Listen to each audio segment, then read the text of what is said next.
Olá, bom dia, manhã de domingo, que gostoso, né? Vamos falar de esporte hoje e eu recebo aqui na bancada do Quem é Quem, nos estúdios da Band em Florianópolis, um super atleta, gente. Ele tem 30 anos de idade, mas tem uma experiência, um conhecimento esportivo que, olha, faz toda a diferença. Ele vai compartilhar com a gente esse conhecimento e vai contar também um pouco sobre a sua trajetória.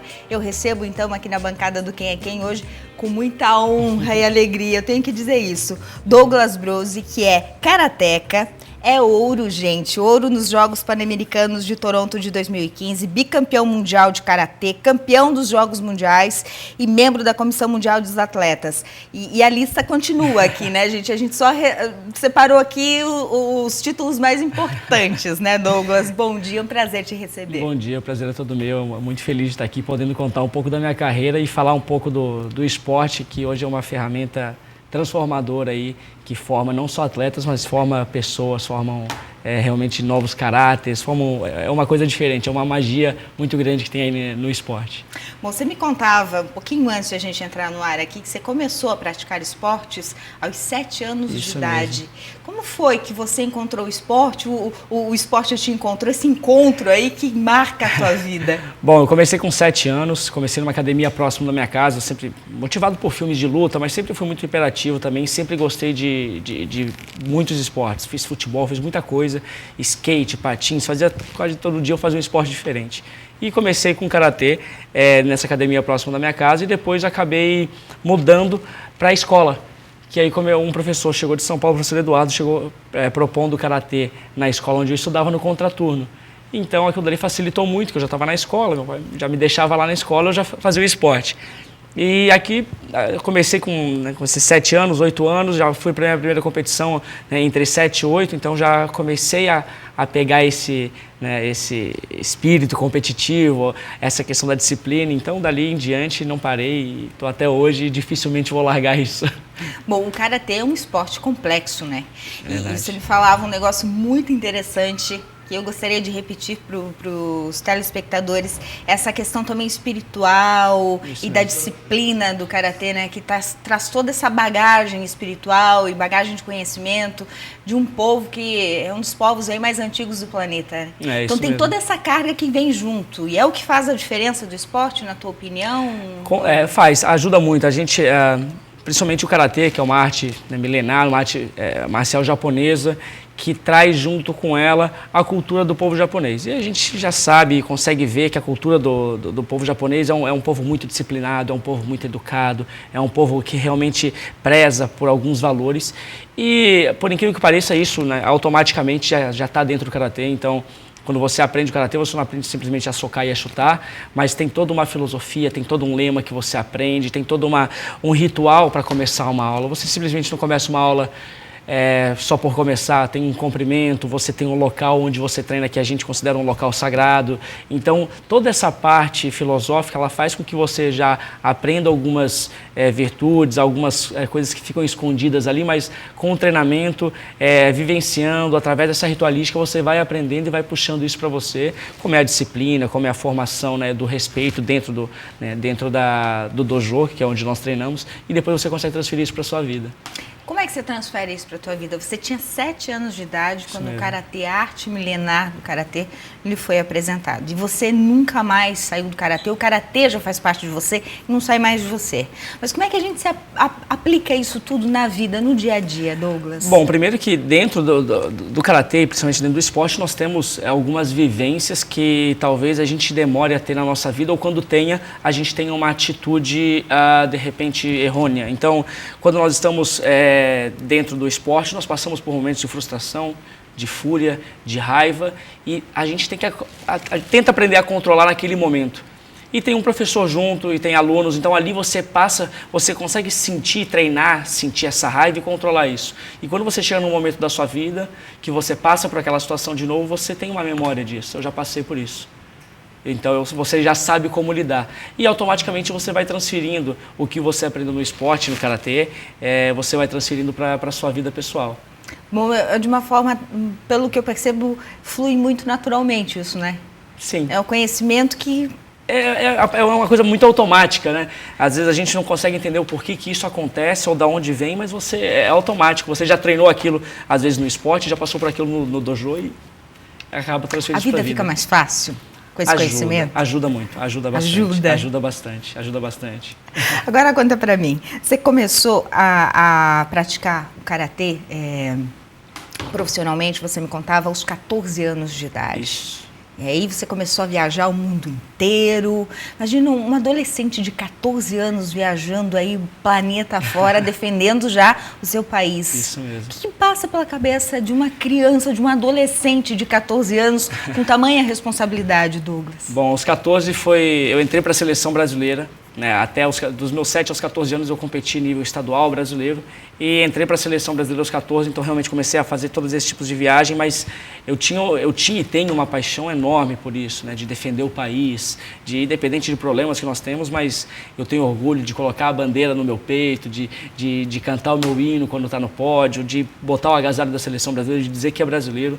Então acho que quando eu entrei para a seleção brasileira realmente mudou e eu falei, acho que é isso que eu quero para a minha vida, é isso que eu vou fazer, eu vou defender o Brasil até quando eu puder, porque aquilo dali, aquela magia, ela me conquistou e eu acabei levando até hoje e pretendo levar por mais um tempo. O primeiro pódio veio com quantos anos de idade? Com 7 anos de idade eu já participei da minha primeira competição interna da associação, né, do clube, e já fui campeão, né, faixa amarela, eu fui campeão pela primeira vez. Essa foi a minha primeira competição, mas já com 7 anos de idade, com essas competições, né, regionais, digamos assim, do clube. E a minha primeira medalha internacional veio aos 15 anos, no Campeonato Sul-Americano, que eu fui campeão, e aí foi a minha primeira medalha internacional. Você tem ideia, lógico que tem, né? Quantos títulos você acumula aí na carreira? Olha, eu vou te falar que eu não tenho... É que são muitas competições, tem competições todos os anos. Às vezes a gente se perde um pouco. Se perde um pouco. Né? Você começa a dar atenção, claro, nós temos várias... Então, só de Liga Mundial nós temos 10 etapas por ano. Então, às vezes você ganha uma, perde outra, ganha mais duas. Então, passam tantos anos que às vezes você vai esquecendo se perde na pouco. conta. Mas principalmente os campeonatos mundiais sempre foram o meu foco. Né, tentar ser o melhor do mundo e conseguir alcançar isso por 2 vezes, e esse ano tem de novo, então estou me preparando para chegar lá bem também esse ano. E essa medalha de ouro aqui no Pan-Americano, cara, o que passa pela cabeça do sujeito? Medalha de ouro lá, longe de tudo, de todos, um orgulho de estar levando a bandeira do seu país no peito. Essa é uma que eu tenho um carinho muito especial, uma medalha que me faltava no currículo e que realmente foi uma das mais importantes aí da minha carreira. Puxa vida, a gente vai para o intervalo comercial, depois do intervalo a gente vai saber um pouco mais aí sobre as competições internacionais do Douglas e também vamos falar um pouco aí sobre expectativa, né, gente, e investimentos, né, por que será que os nossos governos, gente, não têm essa consciência e não investem mais em esporte, né? Eu sou a defensora aqui, ó, faltou a bandeirinha, mas ela tá aqui, a bandeira pelo esporte. Um instante só e a gente já volta.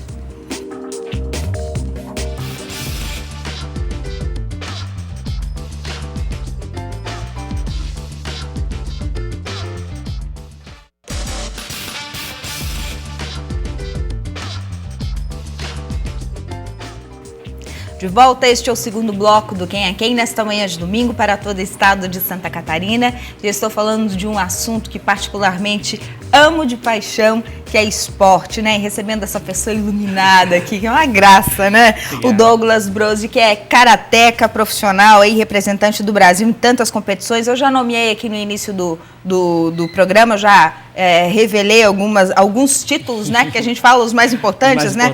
Mas vamos lá, campeão dos Jogos Mundiais, gente, bicampeão mundial de karatê, ouro nos Pan-Americanos, nos Jogos Pan-Americanos de Toronto em 2015, além de ser membro da Comissão Mundial de Atletas. Qual a função dessa Comissão Mundial de Atletas aqui, hein, Douglas? Bom, essa comissão, ela tem como objetivo principal estar levando todas as necessidades e todas as alguns problemas que tem ou como que a gente pode melhorar a vida dos atletas dentro da confederação, da Confederação Mundial, da World Karate Federation, né, da Federação Mundial. Então nós temos como função estar fiscalizando o que está acontecendo na competição, o que pode melhorar para os atletas, até questão de regulamento, questão de organização. Pô, os atletas ficaram num lugar que não era não estava tão... No último campeonato mundial, os atletas ficaram muito em cima na arquibancada. Estava muito longe para chegar até a área de aquecimento, fazer todo esse processo. Então a gente tenta levar esses detalhes, conversar com os atletas, fazer essa interação. E é uma voz dos atletas dentro, né, da Federação Mundial. Então a gente tem que começar como principal objetivo aí estar levando essas necessidades para ajudar cada vez mais os astros, digamos assim, do esporte, que são os atletas. Então eles precisam ter uma condição, né, legal para conseguir desenvolver um bom trabalho. Conta para mim, qual é a visão que o resto do planeta tem dos atletas profissionais brasileiros? Porque a impressão que a gente tem de fora é de que o futebol ainda é o esporte mais valorizado lá fora, né? A seleção canarinho, a seleção brasileira de futebol e tal. E a gente sabe que existem outros esportes, como o karatê, por exemplo, que são esportes que têm um destaque muito grande, com nomes muito grandes de peso, como o seu nome, por exemplo. Mas conta pra mim, o atleta, como é que você vê esse cenário mundial em relação ao brasileiro? Claro, é um pouco impossível competir com o futebol, né? Mas nós temos grandes seleções que são reconhecidas, a própria seleção de vôlei é muito reconhecida lá fora, o próprio judô brasileiro ele é muito reconhecido lá fora, o karatê brasileiro está começando agora a ser reconhecido, principalmente dentro da área, dentro do meio, e cada vez mais tende a crescer. É difícil você competir, às vezes, você precisa de mídia, você precisa de muita coisa para conseguir mostrar a modalidade, mostrar o esporte. E às vezes nós temos poucas ferramentas para isso. Os Jogos Olímpicos são uma ferramenta onde aparecem todos os atletas de todas as modalidades. Então isso facilita com que abra a visão, né, para outras modalidades, para outros esportes. Mas tem crescido muito o Brasil lá fora em várias modalidades, não só no futebol a gente já sabe, mas em outras modalidades também vem se destacando e vem aparecendo cada vez mais. Tem o devido respeito? Tem, sempre tem. Espaço olha o brasileiro, sempre brinco, olha o brasileiro, sempre brinca, sabe jogar futebol, mas já sabem que é um povo que é muito aguerrido, que é um povo que realmente é disciplinado e tem como conseguir bons resultados. E aqui dentro, internamente, dentro do nosso país, qual é a visão que você tem em relação ao engajamento das autoridades, né, ao apoio aos esportes, principalmente aos esportes de base, né, essas gerações aí que chegam, de repente tem talento, tem condições de ser um atleta, e de repente falta uma ponte aí, falta um caminho. Qual é a tua leitura? Bom, claro, existem muitas políticas públicas de apoio ao esporte, a gente tenta sempre conseguir mais e mais e mais. Às vezes também faltam bons projetos, falta captar esse recurso que já existe, porque existem às vezes muitos recursos que não são captados, mas eu acho que o segredo para a gente conseguir ser uma potência esportiva e realmente também melhorar a educação e cultura, você consegue fazer isso através do esporte e através da massificação.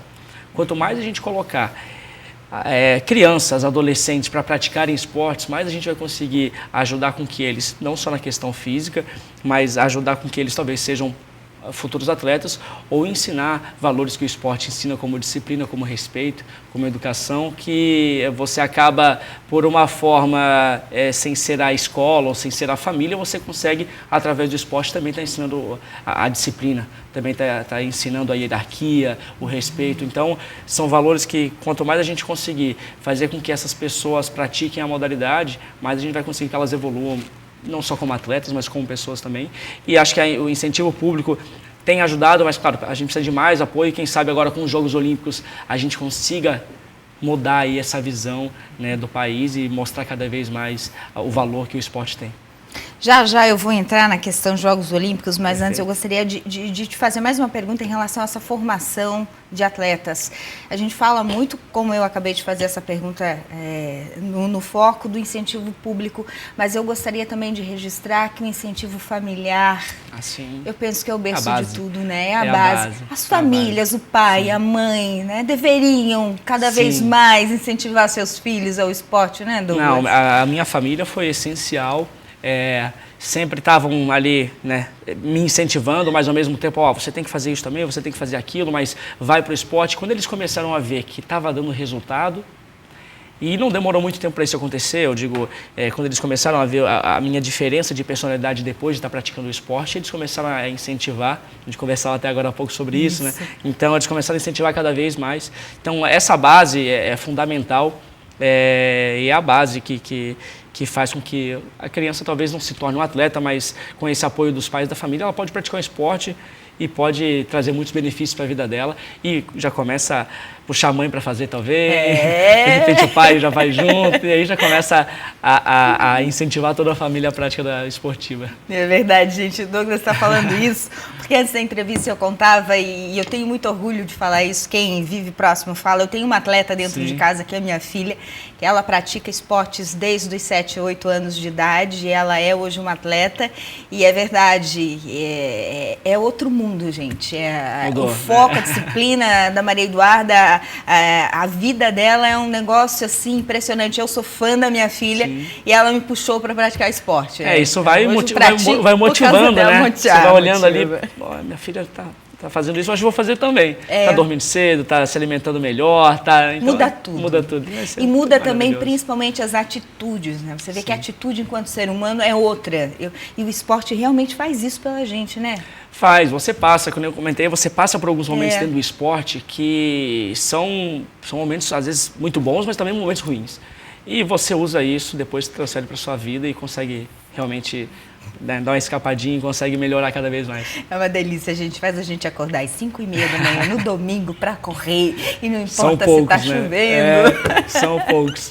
A gente vai para o intervalo comercial, Douglas. E depois, então, a gente vai falar um pouquinho sobre os Jogos Olímpicos, né? O Brasil aí sediou uma Copa do Mundo recentemente e agora vai sediar os Jogos Olímpicos e receber atletas do mundo inteiro. Será que o Brasil está preparado, Douglas? Ele é atleta profissional? Vai responder isso para a gente depois do intervalo. É um instante só e a gente já volta.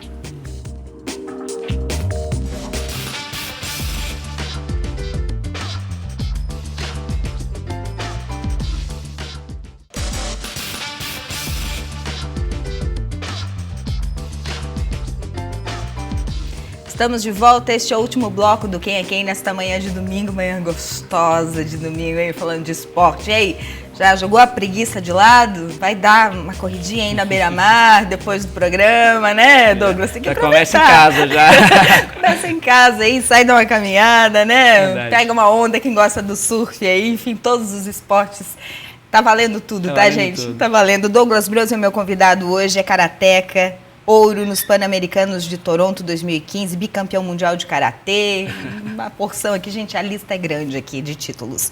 Douglas, falávamos agora no intervalo, infelizmente o karatê ficou de fora dos Jogos Olímpicos, né? O Brasil sediando aí pela primeira vez os Jogos Olímpicos e o karatê ficou de fora.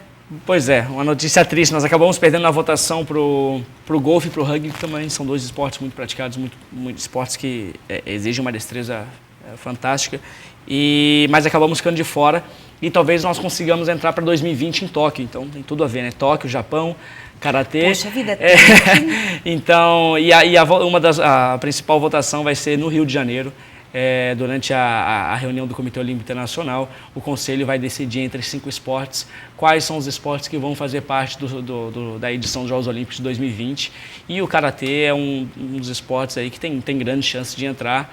E quem sabe os Jogos Olímpicos você tem uma visibilidade muito grande nos Jogos Olímpicos, né? Então, quem sabe a gente consegue cada vez mais entrando, divulgar o karatê e falar sobre essa arte marcial tão maravilhosa. Douglas, o que pode influenciar nessa escolha, nessa votação aí do comitê? Bom, existem muitos critérios de pré-seleção, ser praticados em X países, ter tantas federações, ter uma organização X. Então, existem muitos critérios que já foram passados, nós já passamos por todos esses critérios e nós já estamos no final. Então, agora é muito mais uma parte do Conselho do Comitê Olímpico Internacional decidir isso através de parte política. Agora é mais essa parte. Por todos os requisitos, todas as questões mais importantes, digamos assim, que são pré-requisitos para entrar, nós já estamos lá. Tanto que nós somos um dos 5. Então, acredito que agora a parte política e quem sabe por ser em Tóquio, pese um pouco, tem né? esse apelo cultural também, tem esse né? apelo cultural. Por favor. O Comitê Organizador do Japão que sugeriu o karatê como esporte olímpico, então foi uma sugestão que veio do Comitê Organizador japonês. Então, quem saiba isso ajude um pouco e facilite os caminhos aí até os Jogos Olímpicos de Tóquio. Verdade, eu vou estar no Rio, hein, nos Jogos Olímpicos. Vai dar certo, se Deus lá quiser. torcendo. Agora conta pra mim, qual a tua visão, tua leitura em relação ao Brasil sediar os Jogos Olímpicos agora em 2016? Era o momento, nós estamos preparados? E já emendo uma outra pergunta aqui, qual é o legado que na tua visão de atleta os Jogos Jogos Olímpicos, né, uma competição tão grande pode deixar para o país? Quando nós fomos escolhidos como sede, nós não estávamos numa situação tão delicada que nós estamos hoje, né? Mas eu acredito que o Brasil vai conseguir fazer um bom trabalho, assim como fez para a Copa do Mundo, vai conseguir fazer. Claro, agora é um pouquinho diferente, são várias modalidades, é muita coisa, mas o comitê organizador, tanto o próprio Comitê Olímpico Brasileiro, tem feito um bom trabalho, eu acredito que vai ser muito bom.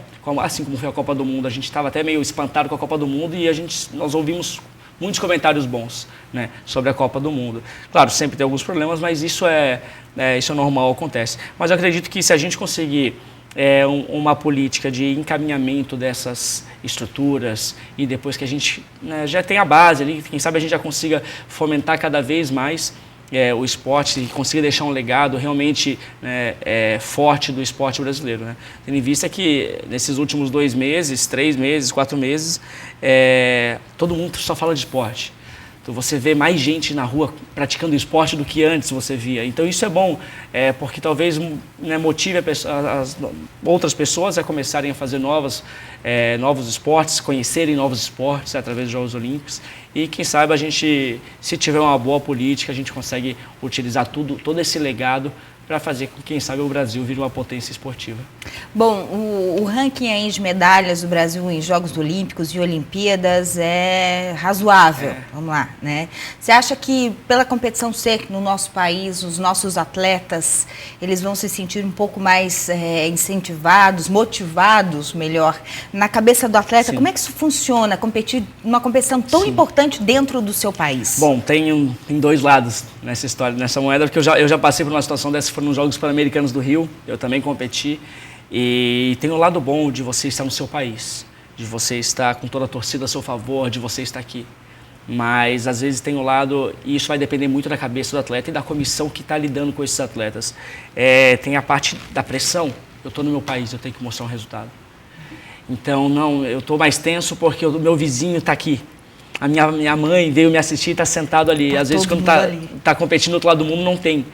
Mas, então, vai depender muito como o atleta vai lidar e como a comissão técnica vai conseguir ajudar o atleta a lidar com isso, principalmente na área nessa parte psicológica, digamos assim, que não deixa de ser, vai ter que controlar muito bem.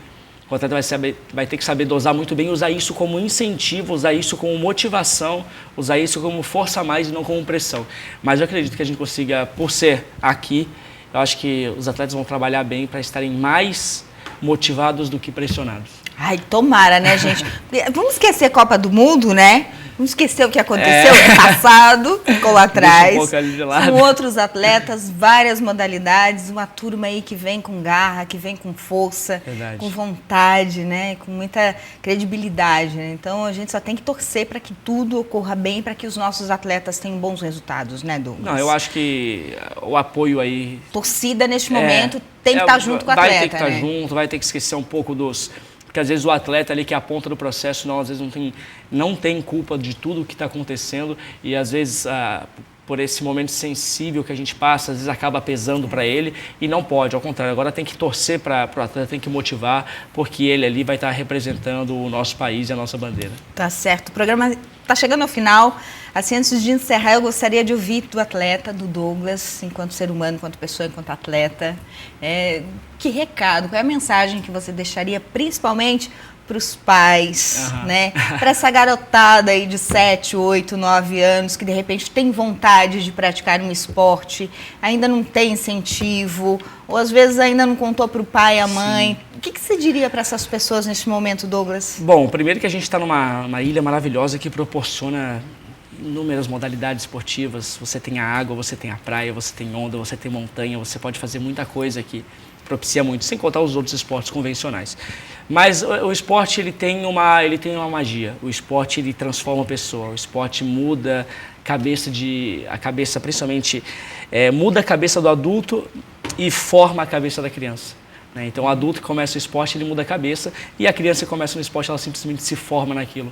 Então que motivem as crianças à prática esportiva e os adultos que realmente comecem a praticar o esporte para conseguir mudar a sua vida. Vale a pena, viu, gente? Agora corre lá, coloca um tênis, né? Sai correndo. Camiseta, sai correndo. Obrigada, Douglas. Agradeço, muito Parabéns obrigado. pelo teu trabalho e pelo ser humano que você é. Imagina, eu que agradeço. Obrigado. Adorei te receber. Igualmente. Obrigada para você que curtiu Quem é Quem, todo o estado de Santa Catarina. Não é brincadeira, não. Acabando o programa, coloca um tênis, vai correr, vai curtir essa cidade linda aí que você mora. Não importa qual região, qual a cidade do estado você mora. Sempre vale a pena curtir a sua cidade. Nos vemos no domingo que vem com mais um programa e mais uma entrevista especial para você. Bom final de semana e até lá.